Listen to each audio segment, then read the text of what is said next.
Yes. And for this conversation, we're going to be delving into unity consciousness and you are your purpose, embodying, loving, and knowing yourself in this deep remembrance that we're in right now here on this planet. It's a powerful time. So just welcoming all of you into this space to just take a deep breath. Take a deep breath into your body, welcoming yourself here to this moment. Welcoming yourself to your body, your breath, your heart, allowing any and all other distractions, if you can, to fall away, to call your full awareness into this moment, to fully receive what's here for you and what's shared, what's brought through, what lights up in your heart and your mind and your body through our conversation. Welcome you to take a deep breath again through the heart and welcoming our hearts to unite in the highest energy and level here today for a pure flow of conversation and reception. Shola, and I also like to ask if you wish to speak an intention or just what words, thoughts, feelings are arising for you in this moment that you'd like to share to support our audience. Yeah, I think it's because of our topic. It's really about being open to embrace your divine purpose. Mm. That divine purpose is also aligned with your passion and what lights you up. And that allows you to move with ease and peace and love. Beautiful. I appreciate that. Thank you. And allow that intention, those words to flow through and welcoming the ease and love of your divine purpose to shine through. Thank you, Shola. So for all of you that are here in this space to receive today, I'd like to introduce Shola to you. Shola Arewa, known as the Energy Doctor, helps you get your energy back and your life on track. A leading figure in the worlds of spirituality and wellness, Shola has delivered her award-winning energy-based work internationally for over 3 decades. A psychologist, speaker, and author of 5 books, including bestsellers Opening to Spirit and Energy for Life. Beautiful, Shola. Thank you for all that you've been creating and embodying in this world to support us in this time of coming into unity consciousness and embracing our divine purpose. So what is present for you at this time and our present state on this planet through unity consciousness and embracing your divine purpose? Yeah, I think what's really unfolding for me at the moment is bringing in more of the divine feminine. Mm. That's my own unique purpose at this moment, to support people to really connect with that kind of ancient divine feminine energy. I feel that it's something that is really needed at this time. I see us kind of moving from I see it as kind of moving from the solar plexus into the heart. And the solar plex is really about kind of conflict and war. It's fire energy. It's kind of I'm wanting to say aggressive, but it's not just that, but it's a kind of energy. It's that fire energy, and I think that we want to really be going beyond that into the heart and into a place of love and compassion. And I think to do that, we need to bring in more of the divine feminine. I think, solar plex is Mars. It's the energy of Mars. That is kind of aggressive in a way. Yeah. It's warring, and the way that we've used that energy to date, I mean, we've used it in some ways that are good, but we have used it to kind of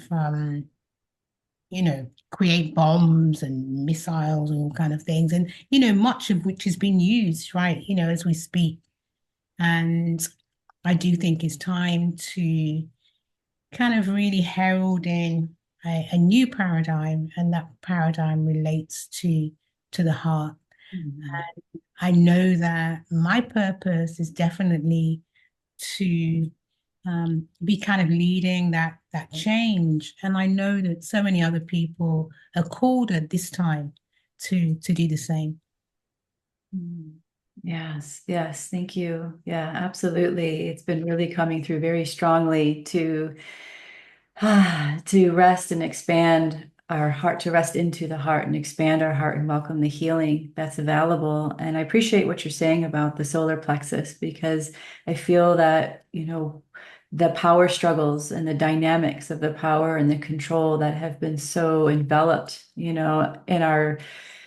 our experience for so long on this planet is really starting to dissolve. And that's where we tend to really cord into, and it's also the will, right? Like we're forcing with our will rather than allowing the divine will of the heart to lead the way. And so it's like the next step up the ladder of the chakras, right? To shift from that into the heart. So thank you. And I felt tears come when you mentioned to really uh, bring forth the divine feminine, just because of that depth of the healing, like you said, that ancient energy. I could just really feel it, and I can feel it in you and your voice and your way of being, and the softness, the strength. The way I like to say it sometimes, it's strength and the softness, right, of that nurturing love that's possible in this time to support us. Yeah, and it's so needed. I think it's been a long time kind of coming into being and unfolding. And just more and more people are awakening to that magic. And when I think of divine feminine, I think women probably are leading this, but I don't think it's, just about women. It's about us returning to that kind of essence of who we are as well. And just Mhm. honoring the the kind of cosmic female, and just really honoring that energy instead of destroying the mother. Mm. Mm. Yeah, yes. And as you're saying that, I was really tuning into the divine masculine and how so many of the masculine are being called, and watching so many men's groups forming and retreats and men leading men to feel and come into their feelings and their emotions. Because as you said, it's not just about the women, but it's also just about that balance, balancing out the energies, the dynamics that we've been taught, that have create separation, in our internal experience of divine feminine, divine masculine. So what are you noticing within yourself, or how are you really leading your community, your people through the process of shifting into this new or ancient and new, experience of the divine feminine right now? Yeah, I mean, it's really, as you say, the ancient and the new. And we just mentioned Kemet, ancient Egypt, and it is a place that I'm deeply kind of passionate about. And so for the past 3 or 4 years, I've been making a trip there and taking a group and just really tuning into the divine feminine there. It's a place that really honored, so many different deities and the netta, the goddesses as well as gods. It's kind of Yeah. it's kind of both. But I think some of the netta, the female netta, they kind of, some of them have been forgotten, some of them lost. And it's about just really, for myself at the moment, it's about going back, really going back to the traditions, the temple wisdom, the teachings, and not just replicating them, but looking at how are they relevant to us today, and what is it that we really need today, so that we can come into this place of heart-centeredness. Mhm. Um, in terms of unity consciousness, there's a particular way that I look at it, and it is in relation to the chakras. And I just think about through the ages, the ancient people, the first people to ever walk on the planet, they were matriarchal people. They were people who saw the earth as the mother, as the goddess, and worked with the elements. And they were very, very close to the earth. The Mhm. first people, which relates to the root chakra. That's our earth center. That's our foundation. That's our beginning. But what happened was after the teachings of the ancients, we got our kind of religions forming, the main religions, and what they tended to do was negate that which went before. And after our religions, the kind of sacred traditions, and we in some ways relate to the sacral chakra as well, we then had the sciences, and the sciences then negated the religion. So we've got this kind of negation and separation Mhm. happening throughout time. And the way that I see it myself is that they all have something to offer. Our sciences have something to offer, our religions have something to offer, and of course, the teachings from the ancients. And I think that we have kind of reached a time where we need to look back and we need to be able to kind of harvest the best from our ancient traditions. So, as I'm saying, it's not to replicate them, but it's to look for what's missing, how they can really serve us today. And the same with our religions. You know, many people just kind of throw out religion. They don't want to follow it. I mean, some people say I'm spiritual but not religious. Whereas for myself, I think that religion does have something to offer. It does transform some people's lives. But what is the essence? What are the things that will really serve us? And what is it that we need to kind of maintain from our religions, whether it's the moral codes, whether it's community, they often really serve to bring people together. And the same with our sciences. You know, there's so many kind of advances in science that have been really, really kind of useful to us. And there's also been, I guess, a kind of abuse of that knowledge as well. And so it's about, you know, how do we take the best from each of these ages in our journey so far as humans that takes us through those first three chakras so that we can move beyond that and come into a new paradigm, come into a truly new age, ascend into the heart, and move from this place of divine feminine and from this place of love and compassion and expansion and openness and truth and love and order. And all of these things that really relate to the heart. And I think that is where we are in our journey as human beings. And I think that it would support us to move from actually move to be becoming kind humans. You know, we're known as humankind, but I think we need to become kind. Mhm. Mhm. Thank you. As you were speaking, I was just reflecting upon, my journey this year to Egypt, as well as just this recent crystalline grid road trip that I got called out on to do. And it just felt like that's what was happening throughout the time in Egypt. And then just being on the lands that I was called to go to was just really taking in, like really taking in the energy that's been there for so long, that is so ancient, that's ready, to embody again in its true form, to support. It's kind of like as you were saying, that that new space. So it's like from the top and the bottom coming together, right, in this space right here in the middle, in the heart, and really receiving that, and picking up these parts of myself, along the way that were there at those times, at different times, and taking that in, so that that unity, consciousness that we are, is really unfolding within, within from the heart. And same thing, I feel the same, that everything has a space. If it's unity consciousness, then everything has some sort of relevancy in our, in our experience. And what are you finding is really relevant right now for you or for your community from these ancient ways that's supporting the new. Yeah. I mean, I Along. I think I kind of just shared a You lot did. Yeah. of what is really important to me Hmm. at the moment.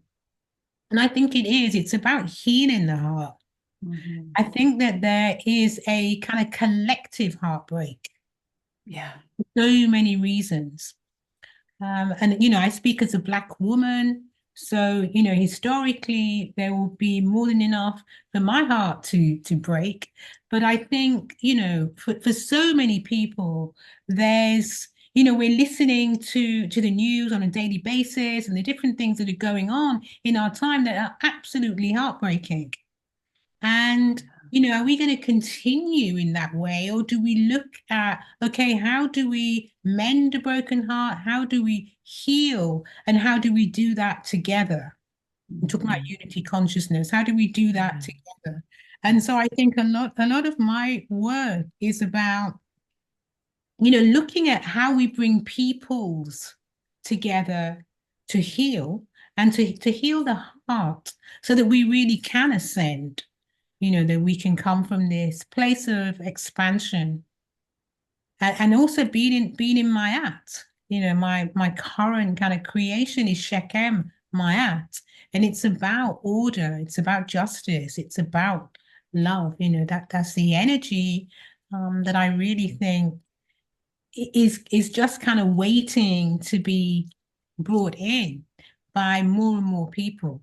Mhm. And I think many people have been on this path for a long time. So for myself, kind of, 3.5 decades more. I became a yoga teacher literally 40 years ago. So I've been on this path for so long. And so what it means is I've seen that unfolding. I've seen that change. I've seen that acceleration as more and more people get on the shoulders of those who came before so that we can make a much bigger difference together. Hmm. Hmm.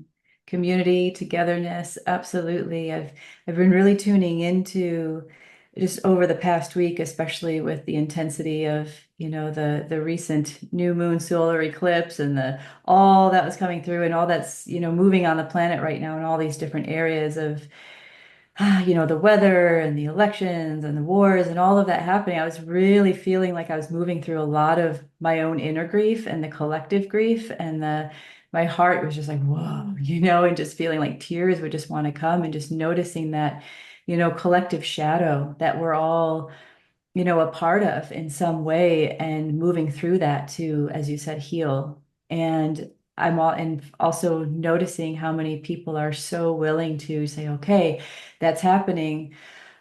Let's step into love around it. Let's step into community and togetherness and appreciate that level that you're holding and all that you've seen through the and supported through the years of your awakening and supporting the awakening along the way for the time that you have. So it's really an incredible moment It right is. now. Hmm. It is. And I just had the pleasure of returning to the north of India after 40 years and being able to that was a place that was a major place of transformation for myself, being in India 40 years ago and spending time up in Rishikesh and up in the mountains.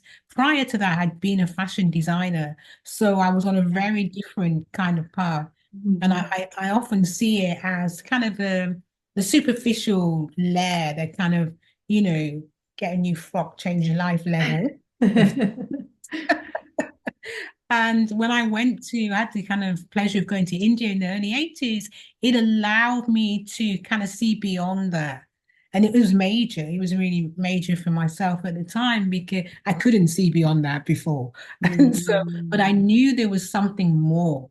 And people listening might feel that. Sometimes we just know that there's more to life. There's something that we have to do differently, but we may not know what it is. And that is the purpose. That is purpose, just kind of like, tapping you on the shoulder.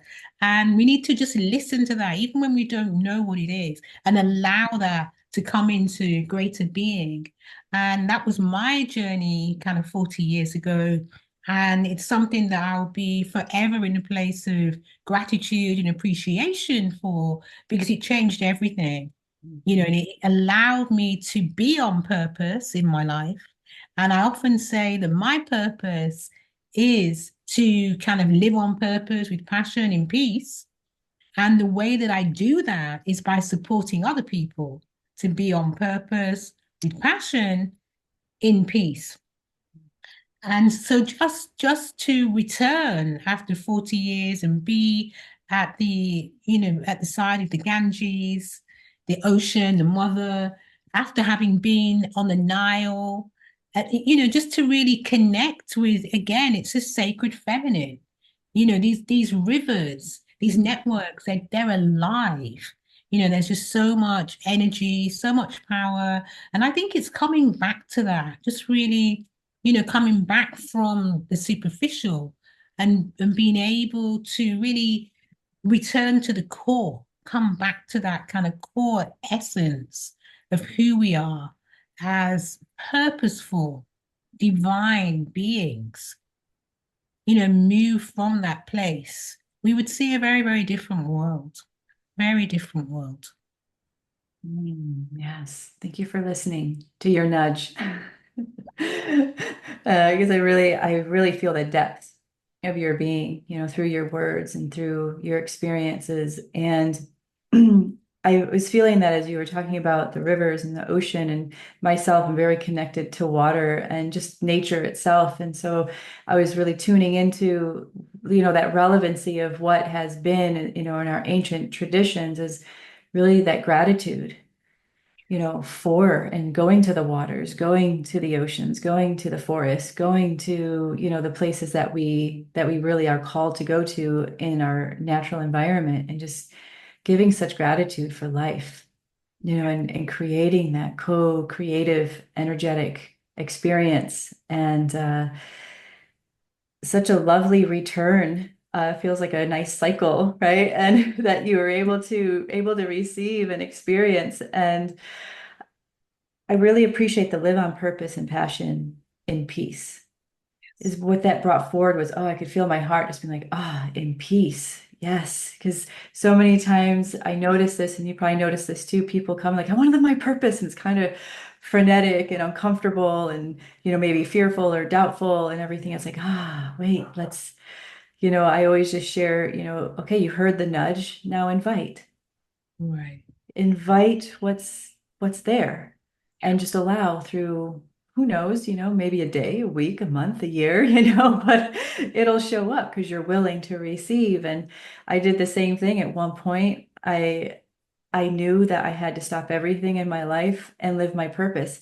And at that moment, I didn't know exactly what it was, but I said, that's what I'm doing. I left a business, I left all these things, and I said, this is what I'm doing. And it unfolded, and it was like, okay, it's really that level of our yes to it that allows that peaceful flow, because it's within us and it'll just unfold.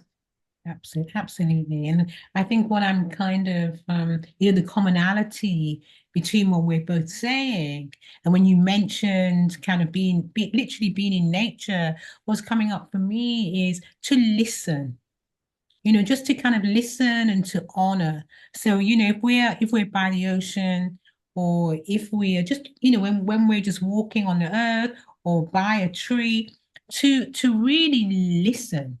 Really listen. I was speaking about it yesterday about the temples in Kemet. The stone floor. I just find it kind of absolutely amazing that I'm walking on the same stone floor as the ancients. They're totally, you would have seen, they're totally Yes. worn down from the activities in temple, but I still get to walk on those same stones.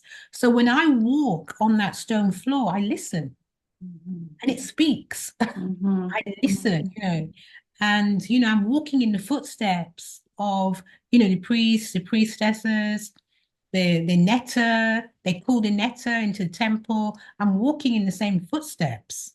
Mhm. And so for me, it's to really listen. And I think that's where the power is, that's where the energy is, and it's where our purpose is. It's where we hear, and then it's to trust. Mhm. So we Mhm. listen and then trust. And I think that's what you're saying, is what I'm saying. That for myself as well, I let go of a business and I didn't know what was happening.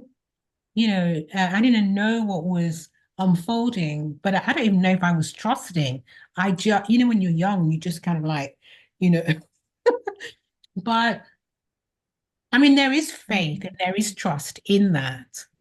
And it is about kind of maintaining that trust, knowing that all is well and being prepared. Just really being prepared to honor your calling, to honor what you hear, to honor your divine purpose. And I think when we do that, only good can come. Only good can come. We honor our purpose. Yeah. And the listening and allowing and the trusting. Absolutely. Ah, yes. Feeling the richness in that from my own path, and hoping all of you that are listening are really taking that in.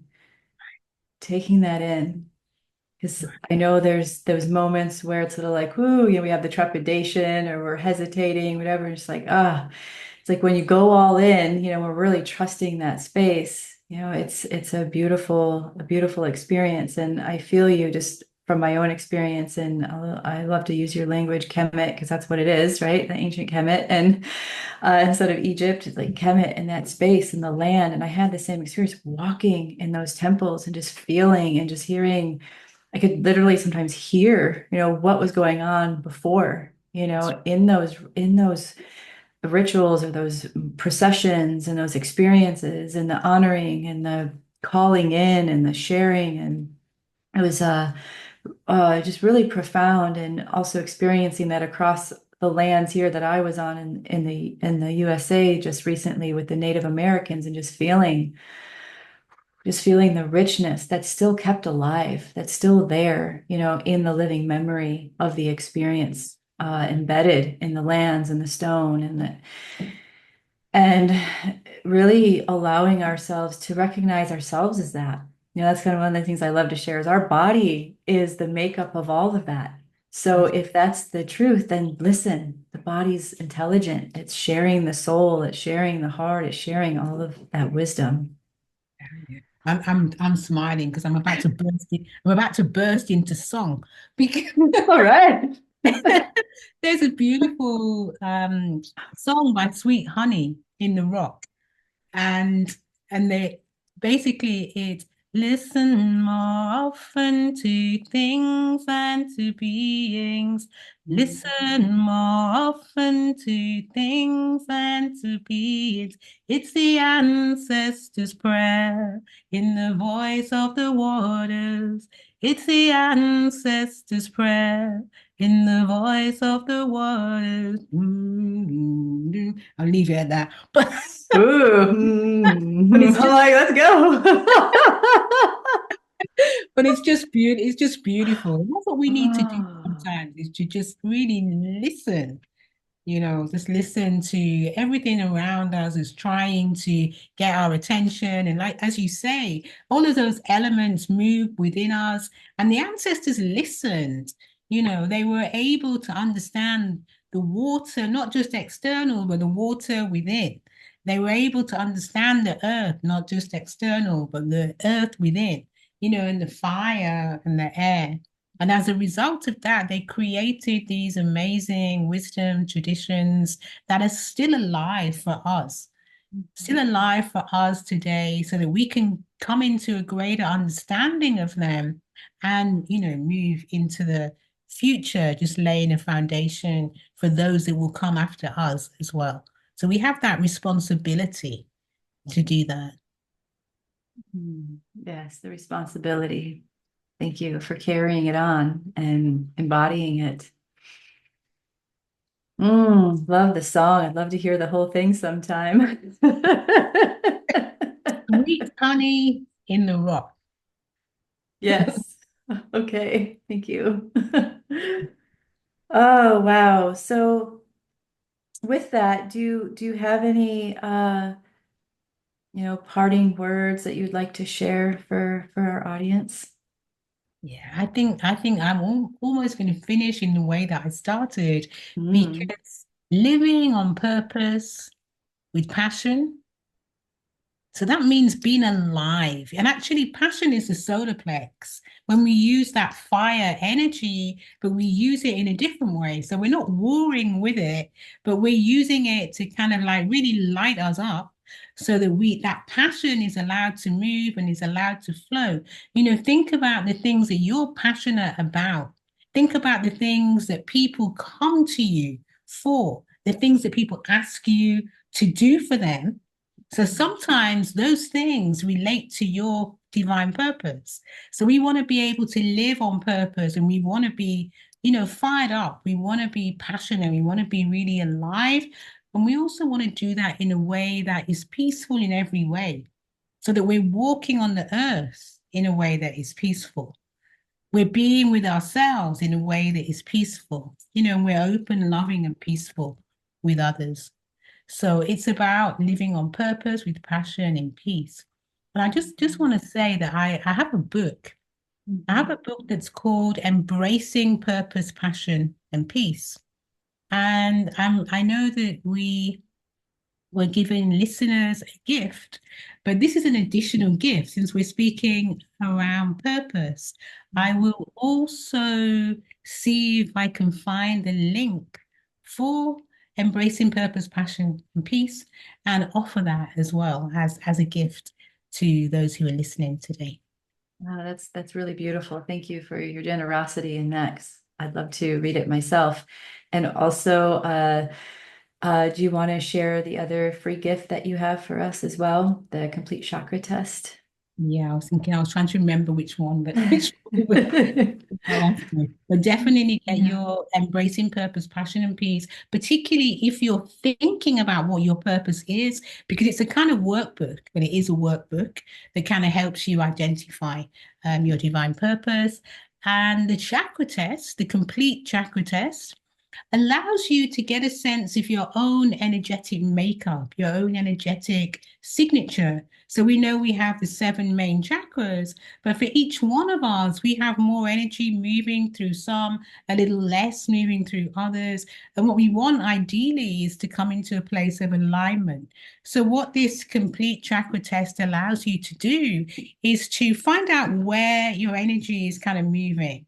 So where your strong points are, where energy is high, where energy is low. Like maybe, you're hearing me speak about passion and you might be thinking, oh, I don't really have that much passion or fire. And maybe Mhm. that's because the solar plex energy is low. And so then if that is the case, for example, you'll get like a full report, and what that does is it gives you kind of different ways that you can elevate energy in those different places so that you can come into greater alignment. And I think it takes about 6 minutes to go through the test, and then you get a whole heap of information that will come through after. Fantastic. Thank you. I look forward to taking the test myself. So appreciate it.